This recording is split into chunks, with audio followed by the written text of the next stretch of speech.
మిత్రులారా, మానకొండూరు నియోజకవర్గం ఇల్లంతకుంట మండల పరిధిలో ఉన్నటువంటి కందికట్కూరు గ్రామంలో ఉన్నా. సో ఈ గ్రామంలో కాంగ్రెస్ పార్టీ బలపరిచిన అభ్యర్థి యాష శైలజ తిరుపతి అన్న పోటీ చేస్తూ ఉన్నాడు ఈసారి సర్పంచ్గా. గతంలో ఒకసారి వార్డు మెంబర్ 2 పర్యాయాలు ఎంపీసీగా కొనసాగారు. మళ్ళీ ఈసారి సర్పంచ్గా పోటీ చేస్తూ ఉన్నారు. మీ సత్యమని పెట్టినారు. ఉప సర్పంచ్ ఎంపీటీసీ మళ్ళీ మూడోసారి ఎంపీటీసీగా మూడోసారి ఎంపీటీసీగా కూడా నాకు టికెట్ ఇచ్చిన తర్వాత నిలబడితే ప్రజలందరూ విశ్వాసం మీద నేను ఎవరికి కూడా చెడు చేయలే, ఎవరికి కూడా అన్యాయం చేయలే, అవినీతి అనేది లేదు. ఆ నమ్మకం కొద్దీ నన్ను మళ్ళీ మూడోసారి కూడా నన్ను గెలిపించారు. ఇంతమంది పోటీలో ఉన్నా కూడా మూడోసారి కూడా అవకాశం ఇచ్చారు నాకు. 2005లో ఉప సర్పంచ్, తర్వాత 2 సార్లు ఎంపీటీసీగా ఉన్నప్పుడు ఎట్లాంటి డెవలప్మెంట్ కార్యక్రమాలు తీసుకురాగలేరు, ఎట్లాంటి డెవలప్మెంట్ స్కీమ్స్ తీసుకురాగలేరు కందికట్కూరుకి? అక్కడ సీసీ రోడ్డు పోసినాం. ఆ తర్వాత మాకు అప్పుడు ఆమ్లెట్ పల్లెలు ఉన్నాయి, రంగాపేట కట్కూరుకి రంగాపేట మేకనపల్లి అనేది పల్లెలు ఉంది. ఆ పల్లెలలో కూడా మేకనపల్లి అక్కడ ఒక 5 లక్షలు పోసిన సీసీ రోడ్డు, రంగాపేటలో 5 లక్షల సీసీ రోడ్డు పోసిన, ఇక్కడ ఎస్సీ కాలనీలో వాటర్ ట్యాంక్ కట్టిన, డ్రైనేజ్ ఎస్సీ కాలనీలో డ్రైనేజ్ కట్టిన. అప్పుడు తర్వాత మళ్ళీ నెక్స్ట్ ఎంపీటీసీ అప్పుడు కూడా మండల్లో ఏ ఎంపీటీసీ కూడా చేయలే. ఇప్పుడు కూడా మిమ్మల్ని బలపరిచిన కాంగ్రెస్ పార్టీ అధికారంలో ఉంది, మళ్ళా పోటీలో ఉంటున్నారు. కవ్వంపల్లి సత్యనారాయణ కూడా తిరుపతి చాలా దగ్గర. సో పోటీ చేస్తున్నారు. మరి అన్ని కుల సంఘాలను కలిసిరా? మాకు ఊర్లో ఉన్న అభ్యర్థి కావాలి. మాకేంటంటే ఫోన్ చేస్తే మా దగ్గరకు వచ్చి పనిచేసేటోళ్ళు కావాలి, స్పందించేటోళ్ళు కావాలి. మేము ఆయన దగ్గరికి పోయి ఇప్పుడు తోబొండ పోతున్నా తిరుపతి ఆగి అంటే ఆగుతాం, కానీ వాళ్ళు ఆగలేరు కదా. వాళ్ళు అభ్యర్థులు వాళ్ళు దొరలు కదా, వాళ్ళు ఆగలేరు కదా. మాకు చెప్తే పనిచేసే వ్యక్తి కావాలి అనేది కోరుకుంటారు వాళ్ళు. కాంగ్రెస్ గవర్నమెంట్ ఉంది కాబట్టి మాకు ఎమ్మెల్యే దగ్గర ఉన్నది కాబట్టి మేము ఎమ్మెల్యే గారు కూడా ఇవాళ కూడా కొంచెం దరఖాస్తు పెట్టుకున్నాం మేము. సార్ మాది కూడా విలేజ్ వేయింది, మానవులకు ప్యాకేజ్ ఇచ్చారు, మాకు కూడా ఆ విధంగా మాకు ప్యాకేజ్ కావాలని కూడా మేము ఎమ్మెల్యే గారు కోరడం దృష్టిలో పెట్టినాము. ఎమ్మెల్యే గారు కూడా మాకు స్పందించిండు, సానుకూలంగానే ఉన్నాడు.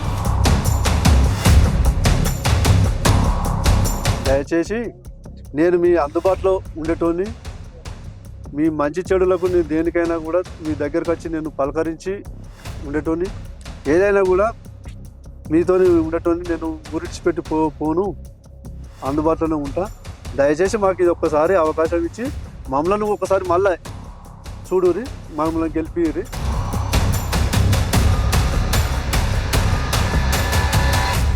నమస్తే, welcome to fire TV Telugu. మిత్రులారా, మానకొండూరు నియోజకవర్గం ఇల్లంతకుంట మండల పరిధిలో ఉన్నటువంటి కందికట్కూరు గ్రామంలో ఉన్నా. సో ఈ గ్రామంలో కాంగ్రెస్ పార్టీ బలపరిచిన అభ్యర్థి యాష శైలజ తిరుపతి అన్న పోటీ చేస్తా ఉన్నాడు ఈసారి సర్పంచ్గా. వాళ్ళ సతీమణిని పోటీలో ఉంచారు.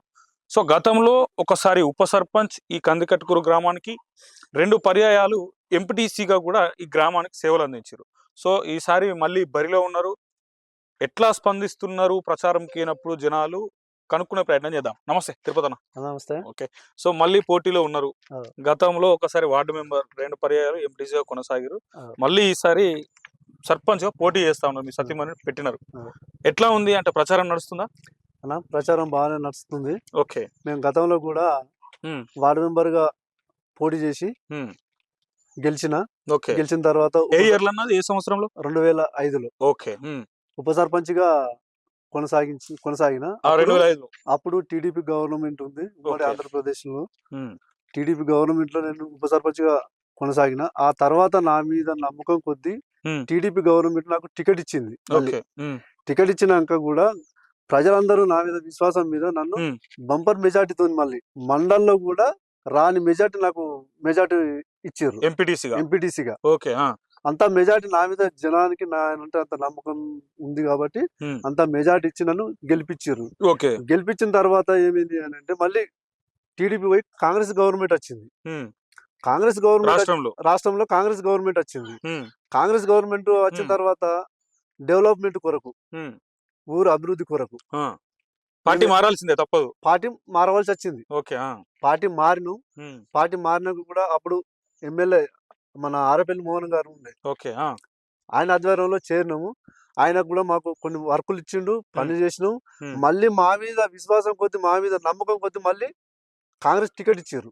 ఎంపీటీసీగా మళ్ళోసారి. మళ్ళీ ఓకే, రెండోసారి. రెండోసారి కూడా కాంగ్రెస్ టికెట్ ఇచ్చారు. ఓకే. కాంగ్రెస్ టికెట్ ఇచ్చినాక కూడా ఉమ్, కంటిన్యూగా ఇప్పుడు ఉప సర్పంచ్, ఎంపీటీసీ, మళ్ళీ మూడోసారి ఎంపీటీసీగా, ఓకే. మూడోసారి ఎంపీటీసీగా కూడా నాకు టికెట్ ఇచ్చిన తర్వాత నిలబడితే ప్రజలందరూ ఉమ్, విశ్వాసం మీద నేను ఎవరికి కూడా చెడు చేయలే, ఎవరికి కూడా అన్యాయం చేయలే, అవినీతి లేదు. అవినీతి అనేది లేదు. ఉమ్, ఆ నమ్మకం కొద్ది నన్ను మళ్ళీ మూడోసారి కూడా నన్ను గెలిపించారు. ఓకే.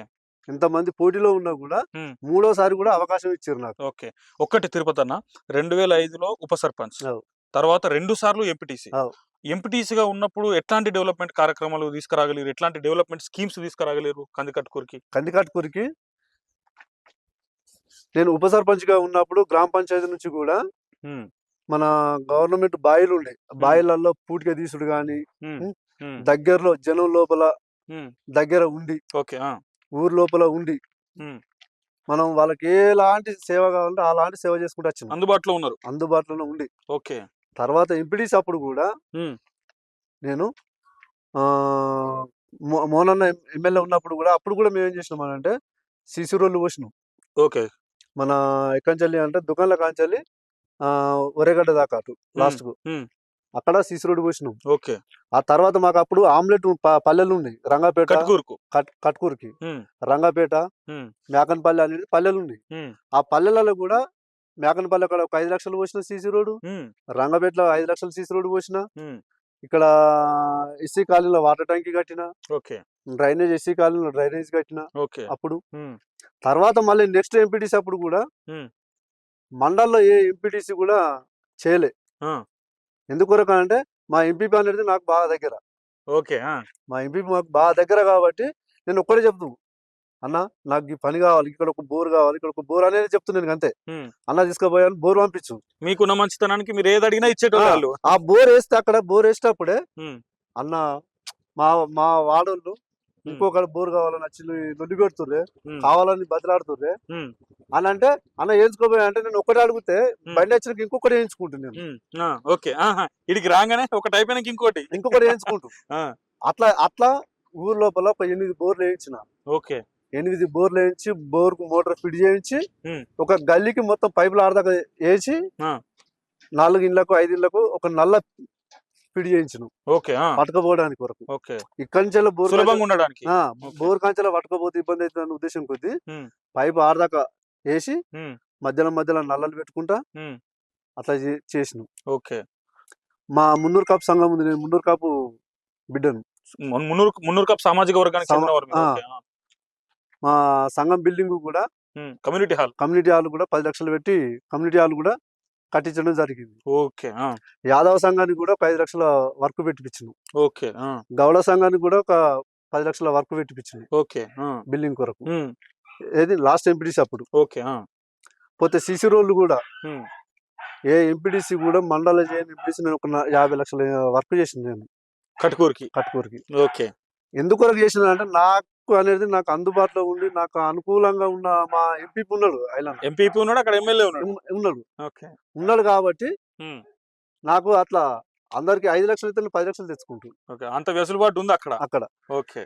ఉమ్, అప్పుడు సీనియరేజ్ ఉండే, సీనియరేజ్ వర్క్ తెచ్చుకున్నాం.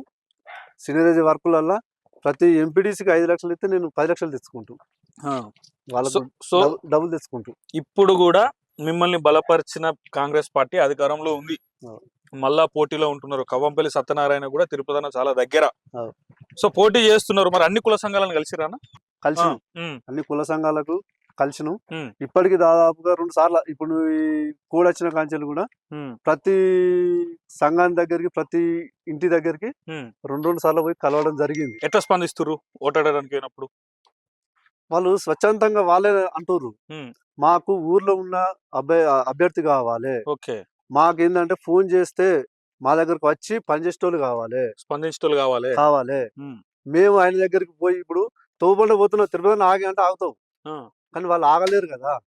వాళ్ళు ప్రత్యర్థులు వాళ్ళు అభ్యర్థులు, వాళ్ళు ఓకే. దొరలు కదా, ఉమ్, వాళ్ళు ఆగలేరు కదా. ఆ, మాకు చెప్తే పనిచేసే వ్యక్తి కావాలి అనేది ఓ, కోరుకుంటారు వాళ్ళు. ఓకే. అది సో ఎన్ని ఓట్లు ఉంటాయి అన్న కట్కూరులో? కట్కూరులో ఇప్పుడు 2300 ఓట్ల దాకా ఉంటాయి. ఉంటాయి. ఓకే.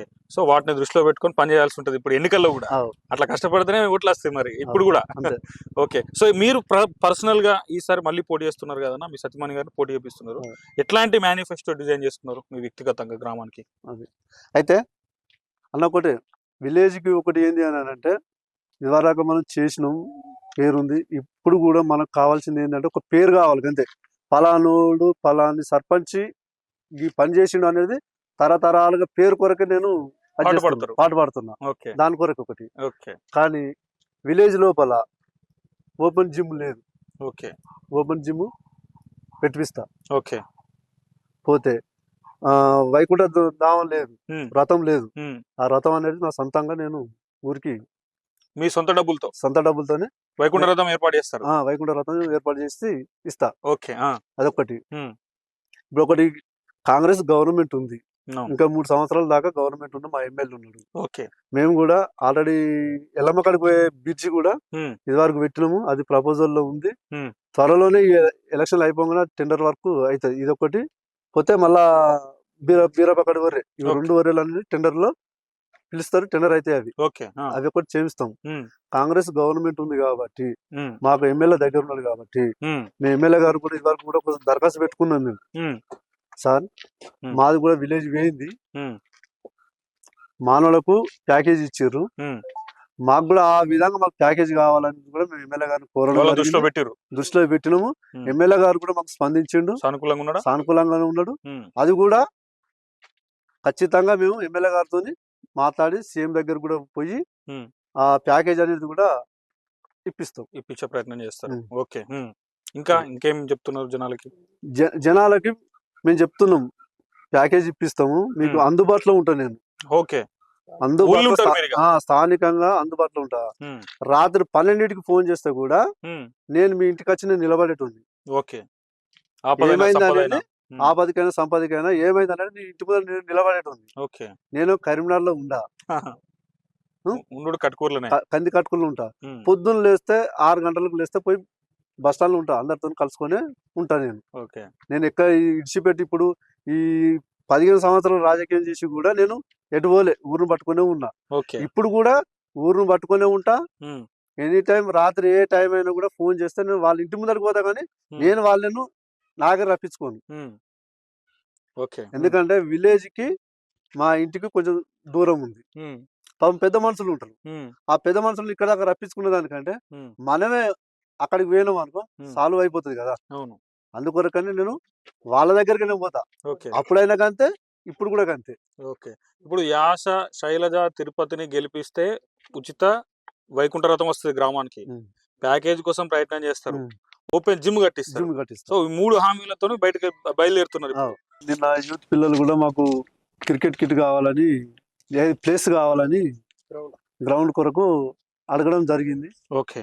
వాళ్ళకు కూడా మాట ఇచ్చినాము. ఎందుకంటే అది ఇరిగేషన్ డిపార్ట్మెంట్ స్థలం, అది ఎమ్మెల్యే గారితో కూడా మాట్లాడి ఎమ్మెల్యే గారితో చెప్పించి వాళ్ళతోని వాళ్ళకు కూడా గ్రౌండ్ అనేది ఏర్పాటు చేస్తామని హామీ ఇచ్చినాము. పోతే ఇప్పుడు ఏంటంటే వ్యవసాయ భూముల కొరకు పోవడానికి అయితే తువ్వ బాగాలేదు. ఆ తువ్వ అనేది కూడా బాగు చేస్తామని వాళ్ళకు అడ్డుకున్న రైతులందరికీ హామీ ఇచ్చినాము. ఖచ్చితంగా అది మొరం పోయిస్తాము. అంటే ఎందుకొరకు పోయిస్తున్నాం అని అంటే మాకు నమ్మకం. ఇప్పుడు ఇంకొకటి, ఇందిరమ్మ కాలనీలో కూడా డబుల్ బెడ్రూమ్లు ఉన్నాయి. ఆ డబుల్ బెడ్రూమ్లలో కూడా చాలా ఇబ్బందికరంగా ఉన్నారు పాపం వాళ్ళు. అక్కడ ఉన్న వాళ్ళు చాలా ఇబ్బందికరంగా ఉన్నారు. అక్కడ డ్రైనేజీలు లేక, వసతులు లేవు, సీసీ రోడ్లు లేక చాలా ఇబ్బందులు పడతారు. వర్షం పడ్డదంటే వాళ్ళకు పోవడానికి ఇబ్బంది కాదు. వాళ్ళకు కూడా హామీ ఇస్తున్నా. ఇవన్నీ హామీ ఇవ్వడానికి కారణం ఏంటిదంటే మా ఎమ్మెల్యే గారు. మా ఎమ్మెల్యే గారు ఉన్నారు కాబట్టి, మాకు ఆ నమ్మకం ఉంది కాబట్టి మా సార్ మీద. అందుకని మేము ఇవన్నీ హామీలు ఇస్తున్నాము. ఖచ్చితంగా మా సార్తో మాట్లాడి, మా సార్తో కొట్లాడైనా కూడా మేము ఇవి పనులు అనేది చేస్తామనే మాకు ఆ నమ్మకం ఉంది, మాకు సార్ ఇస్తాడు, ఉమ్. మేము చేస్తామనేది మాకు ఆ నమ్మకం ఉంది. కాబట్టి మేము కూడా మీకు అందరికీ ఆ నమ్మకంగా మాటిస్తున్నా, ఉమ్. ఖచ్చితంగా అవన్నీ పనులు అనేది చేసి పెడతాం. సో ఏం సింబల్ వచ్చిందన్న అంటే మామూలుగా మీకు మాకు కత్తెర గుర్తొచ్చింది. Okay, ballot number 2 ballot number 2 2. Ballot number 2. So final గా తిరుపతి అన్న, అంటే మామూలుగా మీ సతీమణి గారితోనే ఇంటర్వ్యూ తీసుకోవాలి, కానీ వారు మాట్లాడలేరు కాబట్టి మీతోనే చెప్పిద్దామని మీతో పెట్టినాము. సో ఫైనల్ గా కందికట్కూరు గ్రామ ప్రజలకు ఏం చెప్పదలుచుకున్నారు? కందికట్కూరు గ్రామ ప్రజలకు దయచేసి నేను మీ అందుబాటులో ఉండేటోని, మీ మంచి చెడులకు నేను దేనికైనా కూడా మీ దగ్గరకు వచ్చి నేను పలకరించి ఉండేటోని. మీరు ఫోన్ చేస్తేనే మీ ఇంటికి వచ్చి నేను నిలబడి మీకు చేసేటోని. ఏదైనా కూడా మీతోని ఉండేటోని. నేను ఊరిడిచిపెట్టి పోను, అందుబాటులోనే ఉంటా. దయచేసి మాకు ఇది ఒక్కసారి అవకాశం ఇచ్చి మమ్మల్ని ఒకసారి మళ్ళీ చూడురి, మమ్మల్ని గెలిపిస్తే మేము కూడా ఖచ్చితంగా హామీ ఇస్తున్నాం. ప్యాకేజ్ అనేది మానవుల ప్యాకేజ్ అనేది మా ఎమ్మెల్యే గారు ఉన్నారు, ఎమ్మెల్యే గారితో తిరిగి చెప్పించి ప్యాకేజ్ అనేది ఖచ్చితంగా ఇప్పిస్తాం. థ్యాంక్ యూ అన్న, థ్యాంక్ యూ.